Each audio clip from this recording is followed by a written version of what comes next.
आश्चर्य वाटेल पण हं. रोजच्या रोज आपण पूजा करताना सुद्धा पडलेले लोक आहेत. ह्याचं कारण असं आहे की मागच्या भागात मी सांगितल्याप्रमाणे जी गोष्ट आपण मागची 20-30 वर्ष करत आहोत ती ह्याच्या पुढेही जमेल असं होत नाही.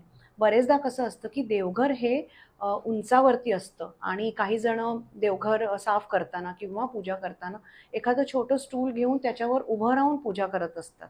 परंतु एका सर्टन वयानंतर जेव्हा तोल जायला सुरुवात होते त्यावेळेला ही रोजची गोष्ट सुद्धा अडथळ्याची ठरते. त्यांनी कधी काठीचं गरज आहे, कधी वॉकरची गरज आहे, वॉकर चांगला आहे का काठी चांगली आहे, हं. किंवा काठीमध्ये काही दुसरे आणखीन ॲडिशनल काही प्रकार आहेत का? याबद्दल जरा माहिती द्या. हो. काठी वापरणार नाही याबद्दल इतके दुराग्रही असतात काही जण की मी पडलो तरी चालेल पण मी काठी नाही वापरणार. काठी न वापरण्याची त्यांची काही कारणं असतात. एक म्हणजे लोक काय म्हणतील ह्याचं भूत आपल्या समाजामध्ये फार मोठं आहे.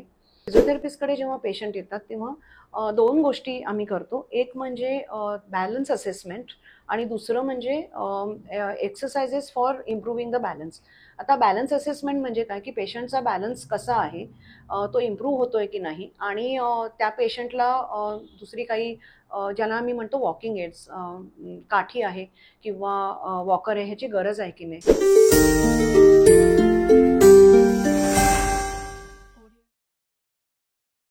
नमस्कार मित्रांनो, संवाद आरोग्याच्या या सत्रामध्ये तुमचं सर्वांचं मनपूर्वक स्वागत.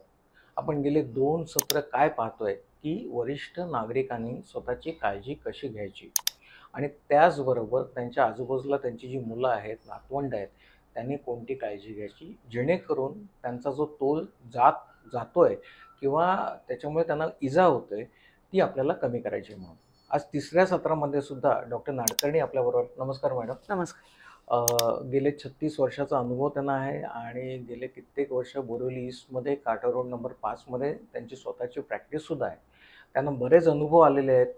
पेशंट इथे येऊन त्यांच्या ज्या काही स्टोऱ्या आहेत त्या सांगत असतात. असं त्यांनी मला बरेच वेळा सांगितलं.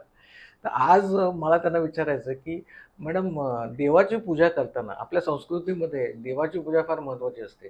देवाची पूजा करताना असं कोण धडपडलंय किंवा काही तोल गेलाय असं काही प्रकार घडलेले आहेत का? हो, तुम्हाला आश्चर्य वाटेल पण रोजच्या रोज आपण पूजा करताना सुद्धा पडलेले लोक आहेत. ह्याचं कारण असं आहे की मागच्या भागात मी सांगितल्याप्रमाणे जी गोष्ट आपण मागची 20-30 वर्ष करत आहोत ती ह्याच्या पुढेही जमेल असं होत नाही. बरेचदा कसं असतं की देवघर हे उंचावरती असतं आणि काही जण देवघर साफ करताना किंवा पूजा करताना एखादं छोटं स्टूल घेऊन त्याच्यावर उभं राहून पूजा करत असतात.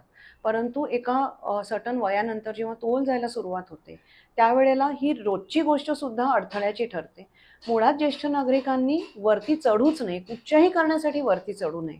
ना देवपूजेसाठी ना वरचं सामान काढण्यासाठी. स्टूलवरती चढणं, शिडीवरती चढणं ह्या गोष्टी मुळात पूर्णपणे थांबवल्या गेल्या पाहिजेत. देवघर जर खूप उंचावर असेल तर कुंकू लावण्याच्या निमित्ताने किंवा कधी देवघर साफ करण्याच्या निमित्ताने ज्येष्ठ नागरिक वर चढतात. अशा वेळेला ते पडू शकतात. दुसरी अशी गोष्ट आहे की समजा देवघर जर खूप खाली असेल जिथे तुम्ही मांडी घालून पूजा करत आहात तर त्यावेळेला पूजा करून उठताना तोल जाऊ शकतो. तर मुळात त्यासाठी देवघराची जी रचना आहे ती थोडीशी बदलून साधारणपणे आपल्या डोळ्याच्या लेवलला येईल, जिथे आपल्याला फार वर चढायला लागणार नाही किंवा खाली बसायला लागणार नाही अशा लेवलवरती आपण देवघर ठेवावं. म्हणजे हे जे प्रॉब्लेम्स आहेत हे टाळले जाऊ शकतात. रुटीनली नंतर तुम्ही पडण्याचा तुम्ही जो प्रकार सांगितला तो काही लोक ते पंखा साफ करताना किंवा किचन मधली काही भांडी काढताना यावेळेला सुद्धा ते टेबलचा वापर करतात किंवा काही शिडीचा वापर करतात. मी आताच तुम्हाला सांगितलं की मुळात ज्येष्ठ नागरिकांनी वर चढूच नये.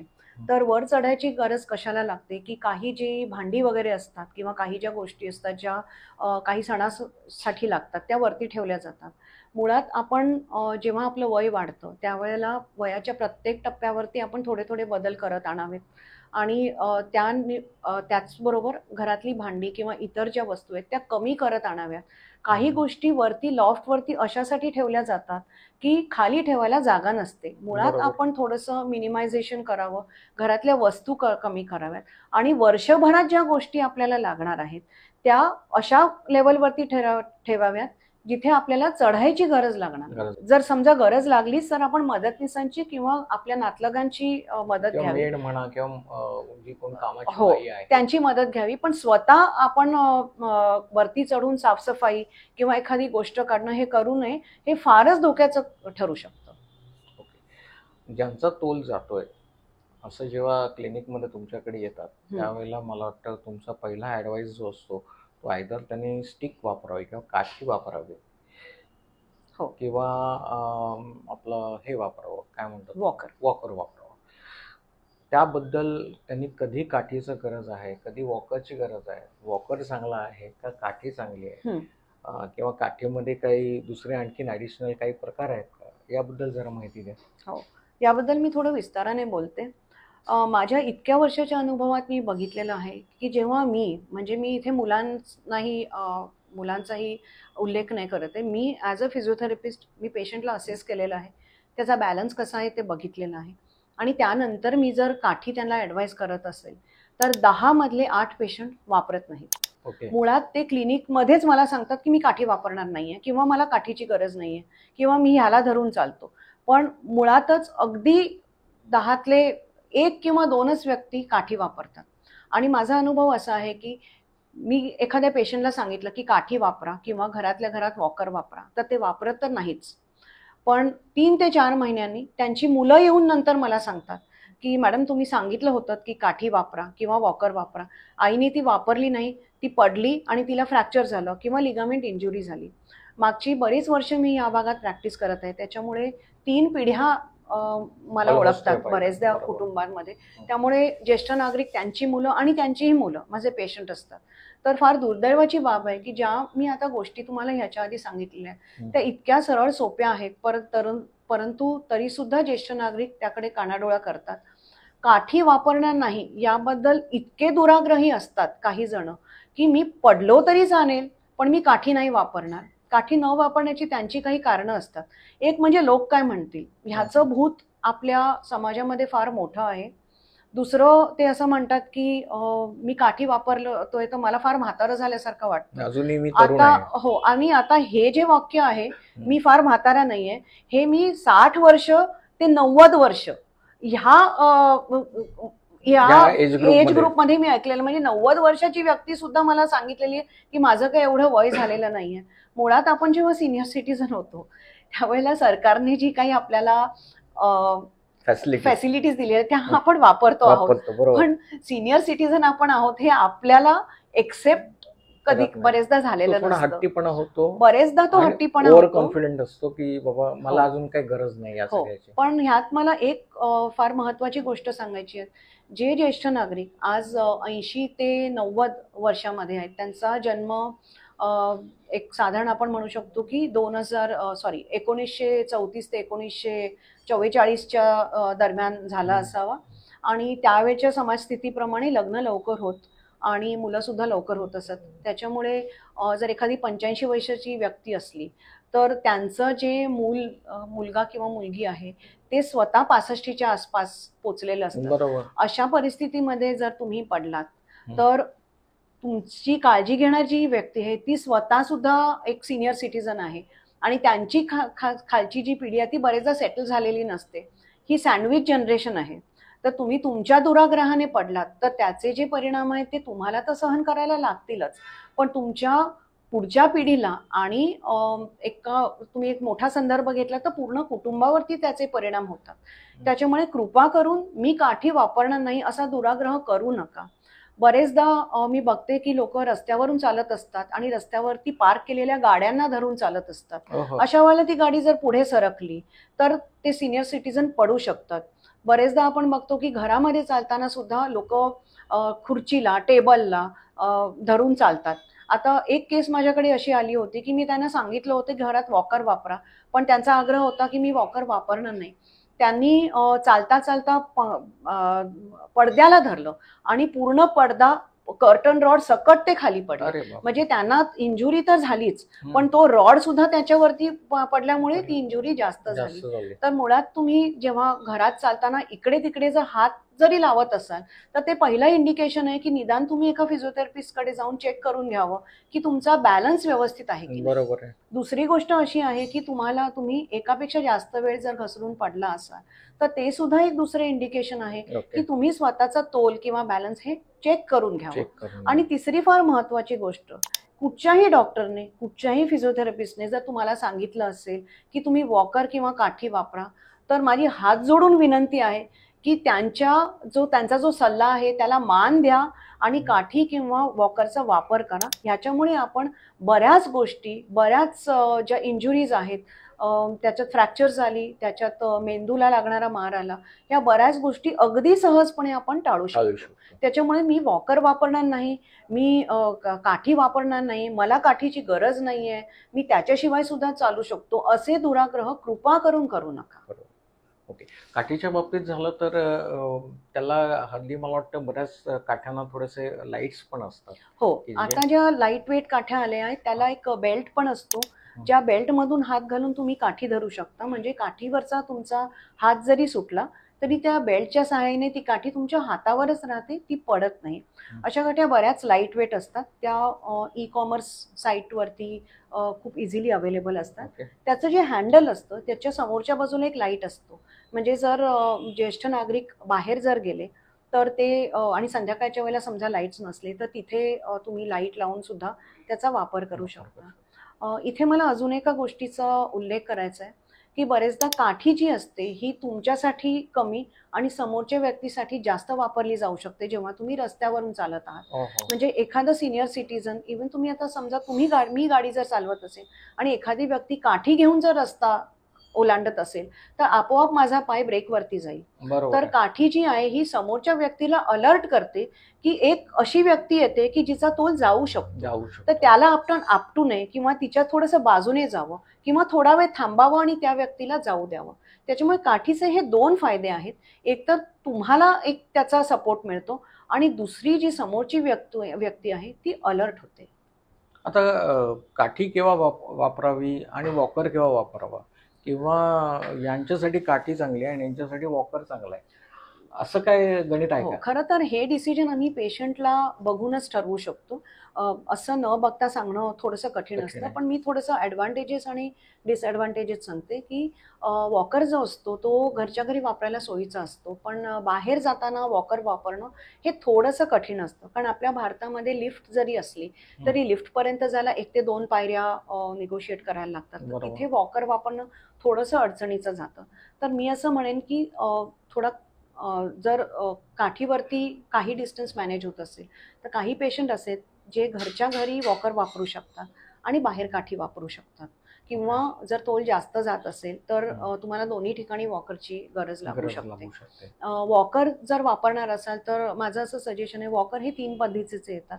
एका पद्धतीमध्ये वॉकरला 4 ठिकाणी पाय असतात, दुसऱ्या टाईपमध्ये 4 व्हील्स किंवा चाकं असतात, आणि तिसरा जो टाईप आहे त्याला समोर 2 चाकं असतात आणि मागे 2 पाय असतात. तर हा जो प्रकार आहे हा ज्येष्ठ नागरिकांसाठी जास्त उपयुक्त आहे, कारण तुम्ही 4 चाकाचा जर वॉकर घेतला तर तो पटकन पुढे सरकतो टाईल्सवरती. तर आणि जर बिना चाकाचा जर घेतला तर तो दरवेळेला उचलून ठेवायला लागतो, त्याच्यामुळे खांद्यावरती प्रेशर येऊ शकतं. तर ज्याला 2 चाकं समोर आहेत आणि 2 पाय मागे आहेत अशा प्रकारचा वॉकर हा ज्येष्ठ व्यक्तींसाठी जास्त उपयोगी ठरतो. आता प्रश्न आहे की जेव्हा सिनियर सिटीजन हे जेव्हा बाहेर पडतात आणि बऱ्याचशा लोकांना हौस असते लग्नाला जायची, असं आपले लग्नाला नटून एकदम जातात, आणि त्यावेळेला बरेच वेळेला मी हॉलमध्ये सुद्धा पाहिलेलं आहे की कोणाची तरी साडी अडकते आणि त्यांचा तोल जातो, किंवा कोणते सलवार, आपले पुरुष लोक जे खाली सलवार घालतात सगळ्याचे, ते पण जरा असं लांबट असेल आणि तो अडकला तर पण प्रॉब्लेम होऊ शकतात. तर यासाठी काय, म्हणजे कसं काय त्यांना मॅनेज करायला लागेल आपल्याला? मुळात रुटीन लाईफमध्ये जेव्हा तुम्ही कपडे वापरताय तर मी असं सजेस्ट करेन की थोडे शॉर्ट कपडे, म्हणजे उंचीने थोडे कमी कपडे वापरावेत. जर स्त्रियांना जर तुम्ही चुडीदार किंवा आता ज्या सिगरेट पॅन्ट्स असं आम्ही म्हणतो तशा पद्धतीचं जर घालता आलं तर घालावं. इन जनरल जो अँकल जॉईंट आपण म्हणतो किंवा घोट्याचा जो जॉईंट आहे तिकडचं जे हाड आहे त्याच्यावरती तुमचे कपडे यावेत. बरेचदा असं दिसतं की घरातल्या घरात सुद्धा पुरुष लुंगी किंवा पायजमा घालतात तो ओघळून खाली घरंगळून येतो. खाली आलेला असतो, टाचेच्या खाली गेलेला असतो. अशा वेळेला पडणं होऊ शकतं. तसंच स्त्रियांचं साडीबद्दल तर मी सांगतेच आहे, परंतु स्त्रिया ज्या पलाझो घालतात त्याचा घेर इतका असतो की त्याच्यामध्ये धडपडून पडणं असं पडणं. होऊ शकतं. बरोबर. माझ्याकडे 50शीतले पण पेशंट आलेले आहेत जे पलाझोमध्ये पाय अडकून पडलेले आहेत अरे आणि बापरे. ते फ्रॅक्चर घेऊन आलेले ओके. आहेत. त्याच्यामुळे फार घोळदार कपडे घालणं टाळावं. कपडे हे नॉर्मल उंचीपेक्षा थोडे 1 ते 2 इंच कमी असावेत. आता प्रश्न असा येतो की ज्यावेळेला आपण लग्नाला सणासंभाराला जातो त्यावेळेला स्त्रिया आपल्या भारतीय संस्कृतीप्रमाणे साडी नेसणं प्रिफर करतात. तर मी असं सजेस्ट करेन की साडी ही थोडी उंच, म्हणजे आपण नॉर्मल ज्या हाईटला घालतो त्याच्यापेक्षा 1 ते 2 इंच वर नेसावी. त्याच्या निऱ्या थोड्या वरती असाव्या, म्हणजे ते त्या पायाशी येऊन पडणं असं होत नाही. एक. दुसरं, बरेचदा जेव्हा स्टेप्स उतरतात, इथे मी पुन्हा सांगते की भारतात लिफ्ट जरी असली तरी बऱ्याच ठिकाणी 1, 2 ते 4 पायऱ्या आपल्याला चढायला किंवा उतरायला लागतात. ज्या वेळेला आपण पायरी उतरत असतो त्यावेळेला आपण थोडं खाली बघतो आणि खाली बघितल्यानंतर थोडंसं वाकल्यामुळे निऱ्या ज्या असतात साडीच्या त्या अजून खाली येतात आणि पाय दिसत नाही. अशा वेळेला त्या निऱ्या उचलून घ्यावर, पावलाकडे बघा आणि ते पावलाकडे बघून त्या स्टेपवरती टाका. नाहीतर त्या खाली पाय टाकण्याच्या प्रक्रियेमध्येच निऱ्यांवरती पाय हे करून ती जी स्त्री आहे ती खाली कोसळू शकते. बऱ्याचदा ठिकाणी जे हँड रेलिंग असतात त्यांचा उपयोग करावा आणि एक हात हँड रेलिंगला धरावा, दुसऱ्या हाताने आपली साडी वरती घ्यावी आणि नंतर मग पायरी उतरावी. ओके. आता आपण मित्रांनो बऱ्याचशा गोष्टी पाहिल्यात. या टोल गेल्यानंतर काय होतं त्याच्यानंतर मी 2-4 गोष्टी तुम्हाला सांगतो आणि त्यानंतर मॅडमकडे पुन्हा एकदा वळतो शेवटच्या प्रश्नाकडे. एकदा टोल गेला की सर्वप्रथम ती इंजुरी होते. मग ती हेड इंजुरी असो, डोक्याला मार असो, पायाला मार असो किंवा हाताला मार असो, कुठेही मार लागला जातो. बऱ्याचशा वेळेला सिनियर सिटिझन मध्ये ऑस्टिओपोरोसिस झालेला असतो. हाडं थोडीशी ठिसूळ झालेली असतात. त्यामुळे त्यांचं जे फ्रॅक्चरचे प्रमाण आहे हे जास्त झालं असतं. आणि एकदा त्यांना जे काही फ्रॅक्चर आलं की एकतर त्यांना तर दुखणं आहेच. त्यांना 2.5-3 महिने जो फिजिओथेरपी करा, त्याच्यानंतर त्याच्या आधी ऑपरेशन करा, हा सगळा आहे भाग. त्याच्यानंतर त्यांच्या मुलाबाळांना नोकरीधंदा सोडून हे सगळं करायला लागतं. त्यांच्या मागे लागायला लागतं. बरोबर ना? बरोबर. त्यांना मागायला लागतं आणि ते मेन आता एवढी जनरेशन गॅप झालेली आहे की ते ना मुलाचं किंवा सुनेचं ऐकतात, ते स्वतःचं जे पाहिजे तेच खरं करतात. त्याच्यामुळे त्यांना समजावणं हा पण एक भाग महत्त्वाचा आहे आणि कॉस्ट इफेक्ट तर जातोच आहे. त्याच्यामध्ये तुम्हाला इन्शुरन्स असो नसो तो भाग वेगळा, पण त्याच्यामध्ये तुमचा नोकरीचा टाईम त्यांचा जातो आहे, मुलाबाळांचा, त्याच्यानंतर नातवंडांचे हाल होत आहेत. ह्या सगळे प्रॉब्लेम फक्त एका गोष्टीकडे क्लब होत आहेत, ते म्हणजे तुमचा तोल जातं आणि त्या तोल जाऊन तुम्ही पडताय. आणि आज मॅडमने आपल्याला बाथरूम म्हणा, बेडरूम म्हणा किंवा आपला हॉल म्हणा किंवा बाहेरचं जे जग म्हणा, या सगळ्यामध्ये कुठल्या कारणाने तुमचा तोल तुम्ही सांभाळू शकता आणि त्याची काळजी कशी घेऊ शकता याबद्दल सर्वोत्कृष्ट मार्गदर्शन केलेलं आहे. खरोखर चांगल्या टिप्स आहेत. त्याचबरोबर मी एक शेवटच्या प्रश्नाकडे मॅडमकडे जातोय की मॅडम, ही जी लोक जी आहेत ही ज्या वेळेला क्लिनिकमध्ये येतात त्यावेळेला फिजिओथेरपीचा रोल काय किंवा तुमचा ॲज अ फिजिओथेरपिस्ट म्हणून काय रोल असतो याच्यामध्ये? मुळात फॉल प्रिव्हेन्शन हा जो विषय आहे हा काही काही वर्षांपासूनच आपण चर्चेला घेतलेला आहे. त्यामुळे आता हा जो विषय हा डेव्हलप होतो आहे. फिजिओथेरपिस्टकडे जेव्हा पेशंट येतात तेव्हा 2 गोष्टी आम्ही करतो. एक म्हणजे बॅलन्स असेसमेंट आणि दुसरं म्हणजे exercises for improving the balance. आता बॅलन्स असेसमेंट म्हणजे काय की पेशंटचा बॅलन्स कसा आहे, तो इम्प्रूव्ह होतोय की नाही आणि त्या पेशंटला दुसरी काही ज्याला आम्ही म्हणतो वॉकिंग एड्स, काठी आहे किंवा वॉकर आहे, ह्याची गरज आहे की नाही, याला काही टेस्ट अवेलेबल आहेत. ज्यावेळेला मी टेस्ट म्हणते याचा अर्थ ब्लड टेस्ट असा होत नाही किंवा एक्सरे MRI असाही होत नाही. ज्या क्लिनिकल टेस्ट आहेत म्हणजे आम्ही काही गोष्टी त्यांना करायला लावतो आणि त्या गोष्टी किती वेळात आणि किंवा पेशंट कसा आहे त्या बघतो आणि त्यावरून हा अंदाज लावला जातो. आपल्याकडे काही स्टँडर्ड आहेत त्याच्याशी हे कम्पेअर करून माणसाचा, त्या व्यक्तीचा तोल कसा आहे हे असेस केलं जातं. ओके. हा एक भाग झाला. त्याच्यानंतर ज्या व्यक्तींचा तोल कमी आहे किंवा जातो आहे किंवा बॅलन्स कमी आहे त्यांना काही फॉल प्रिव्हेन्शन एक्सरसाइजेस आहेत किंवा बॅलन्स इम्प्रूव्ह करण्यासाठी काही एक्सरसाइजेस आहेत आणि हे एक्सरसाइजेस फिजिओथेरपिस्टच देऊ शकतात कारण त्याच्यात आम्हाला ट्रेनिंग मिळालेलं असतं. बरोबर. तर असे काही व्यायाम तुम्ही फिजिओथेरपिस्ट कडून शिकून घेतलेत, काही दिवस त्यांच्या क्लिनिकमध्ये जाऊन केलेत आणि पुन्हा जाऊन त्यांच्याकडे फॉलोअप केलात तर ह्याचा आपल्याला बराच फायदा होऊ शकतो. ह्याच्यात जो बॅलन्स आहे, तोल आहे तो आपण सावरू सुद्धा शकतो आणि त्या अजून तोल जाण्यापासून सुद्धा आपण त्याला प्रतिबंध करू शकतो. साधारणपणे सोशल मीडिया किंवा समाज माध्यमांमधून व्यायाम सांगणं हे फारच धोक्याचं ठरू शकतं. आमच्याकडे बरेच पेशंट येतात जे यूट्यूब बघून एक्सरसाइजेस करतात, ऑनलाईन एक्सरसाइजेस करतात आणि त्याने इंजुरी घेऊन येऊ शकतात. त्याच्यामुळे काय एक्सरसाइजेस करावेत हे असं डिटेलमध्ये मी नाही सांगत आहे, पण एक थोडक्यात जर सांगायचं झालं तर थोडंसं पुढे चालणं, मागे चालणं, साईड वॉक किंवा बाजूला चालणं, 8च्या आकड्यात चालणं. मी पुन्हा सांगते की हे सगळे लोक नाही करू शकत. 90 वर्षाची व्यक्ती 8च्या आकड्यात चालायला लागली तर ती त्याच्यामध्येच पडू शकते. हा मी एक जनरल ॲडवाइस सांगते. 8च्या आकड्यामध्ये चालणं किंवा एका रेषेत चालणं अशा प्रकारचे व्यायामात त्याचा अंतर्भूत होतो. जर समजा व्यक्ती थोडी यंग असेल, आमच्याकडे जर लवकर आली, 50मध्ये जर आली तर त्याला थोडे अजून एक्सरसाइजेस ज्याला आम्ही वन लेग स्टँडिंग म्हणतो, एका पायावर उभं राहणं किंवा योगाची काही आसनं आहेत ज्याच्यामध्ये तुम्ही एका पायावर उभं राहून किंवा समोर वाकून जिथे सेंटर ऑफ ग्रॅव्हिटी किंवा गुरुत्वाकर्षणाचा जो मध्य आहे तो थोडा उंचावेल किंवा तो थोडासा बाहेर जाईल अशा प्रकारची आसनं किंवा अशा प्रकारचे व्यायाम त्यांना देऊन आपण त्यांचा तोल जो आहे तो सुधारू शकतो किंवा तोल जाण्यापासून आपण त्याचं प्रिव्हेन्शन करू शकतो. मी आताच सांगितल्याप्रमाणे ह्या ज्या गोष्टी आहेत ह्या तज्ज्ञांच्या मार्गदर्शनाखाली करायच्या आहेत. त्यामुळे तुम्ही ह्या फिजिओथेरपिस्टच्या मार्गदर्शनाखाली आणि जर तुम्ही योगासनं करणार असाल तर सर्टिफाईड योगा टीचरकडनंच शिकायला. तर फिजिओथेरपिस्टकडे जाणं आवश्यक आहे हे तर तुम्ही सांगितलंच आहे. आणि समजा तुम्ही तरुणांचं पण उदाहरण दिलं मला की काही तरुण पण तुमच्या क्लिनिकमध्ये येतात. हो. 40-50 मध्ये जे तरुण आहेत त्यांच्यामध्ये समजा त्यांचा स्टेबिलिटी नसेल किंवा त्यांचा तोल जात असेल तर कसं आपल्याला काळजी घ्यायला लागेल? मुळातच आपण म्हणतो की prevention is better than exercise. आपल्या सर्वांनाच माहिती आहे की ज्या व्यक्तीने जन्म घेतलेला आहे ती व्यक्ती वृद्धत्वाकडे जाणारच आहे. पण आपण जसं म्हणतो तर तसं कळतं पण वळत नाही. तर मुळात वृद्धत्वाकडे जाण्याची सुरुवात ही तुमची 40मध्ये जायला पाहिजे, 40मध्ये व्हायला पाहिजे. त्याच्यात तुम्ही रेग्युलर व्यायाम करणं, अगदी रेग्युलर म्हणजे आठवड्यातून 3 ते 4 दिवस व्यायाम करणं.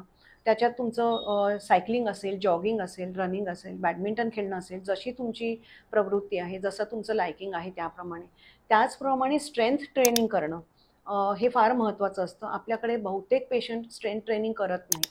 आता मुंबईसारख्या ठिकाणी बऱ्याच ठिकाणी जिम्स असतात आणि सोसायटीमध्ये जिम जरी असलं तरीसुद्धा स्पेशली बायका, स्त्रिया ह्या जात नाहीत. त्याच्यामुळे काय होतं की एका सर्टन वयानंतर आपण त्याला मेडिकल लँग्वेजमध्ये सार्कोपेनिया म्हणतो. म्हणजे स्नायूंचे जे फायबर असतात, तंतू असतात ते हळूहळू कमी होत जातात. असं होऊ नये म्हणून यंग एजपासून थोडे आपण स्ट्रेंथ ट्रेनिंगचे व्यायाम केले तर त्याचा बराच फायदा होऊ शकतो. काही योगासनं, काही बॅलन्सिंग एक्सरसाइजेस केले तर त्याचा बराच फायदा होऊ शकतो. म्हणजे अगदीच तुम्ही 70ला आलात कमी बॅलन्स घेऊन तर त्यावेळेला ट्रीटमेंट वेगळी आहे आणि सुरुवातीपासून जो व्यायाम करतोय त्याचा जो तोल जाणं आहे त्याची ट्रीटमेंट ही थोडीशी वेगळी असते. त्याचबरोबर जेवणामध्ये आपल्या भारतीय पद्धतीच्या जेवणामध्ये कर्बोदकांचा किंवा कार्बोहायड्रेटचा फार मोठा समावेश असतो आणि प्रथिनांकडे दुर्लक्ष केलं जातं. जेव्हा आपण स्नायूंचा विचार करतो तेव्हा स्नायू हे प्रथिनांपासून बनलेले असतात. त्यामुळे आपल्या आहारात सुरुवातीपासूनच प्रथिनांचा प्रत्येक जेवणामध्ये त्याचा समावेश असावा.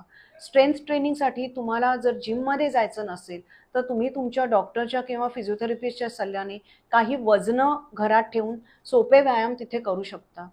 बऱ्याच जणांना असं वाटतं, स्पेशली स्त्रियांना, की मी घरकाम करते म्हणजे मला जिममध्ये किंवा मला व्यायाम करायची गरज नाही. असं नसतं. व्यायाम करणं हे वेगळं असतं आणि घरकाम करणं आणि दगदग करून घेणं हे वेगळं असतं. तर मुळात 40पासून माणसाने फिटनेसकडे थोडंसं लक्ष द्यावं आणि ह्याच्यामध्ये आपण बरंचसं बॅलन्स हा आपला मेंटेन करू शकतो. तर मित्रांनो, की 40-45 ज्या वयामध्ये सुद्धा काही आपल्याला योगासनं, व्यायाम किंवा काही स्ट्रेंथनिंग एक्सरसाइज करायचे आहेत, असा सल्ला आपल्याला डॉक्टरने दिला आहे, की ज्याच्यामुळे काय होईल, की तुमचा जो 60ला येणारा माणूस आहे, त्याच्या प्रकृतीनुसार त्याला हे थोडंसं तोल जाणं किंवा पडणं किंवा बाकीच्याचा सपोर्ट घेणं हे फार कमी करायला लागेल किंवा याची फ्रॅक्चरची जी शक्यता आहे ती सुद्धा मग त्यामुळे कमी होऊ शकते. आपण या 3 सत्रामध्ये डॉक्टर नाडकर्णींनी आपल्याला खूप चांगली माहिती दिली. मॅडम तुमचे खूप खूप धन्यवाद, खूप खूप आभार. धन्यवाद. मला वाटतं की आपल्या प्रत्येक घरामध्ये हा एपिसोड पाहिला गेला पाहिजे आणि प्रत्येक हा जो एपिसोडमध्ये ज्या काही टिप्स दिल्या गेलेल्या आहेत त्या ॲटलिस्ट तुम्ही 50% टिप्स जरी तुम्ही पाळल्या तरी आपण या वरिष्ठ नागरिकांचं पडणं किंवा त्यांचं तोल जाणं किंवा त्यांचे फ्रॅक्चर्स हे आपण टाळू शकाल आणि हीच अपेक्षा करतो आणि आज तुमचा निरोप घेतो. इथंच थांबतो. जय हिंद, जय महाराष्ट्र.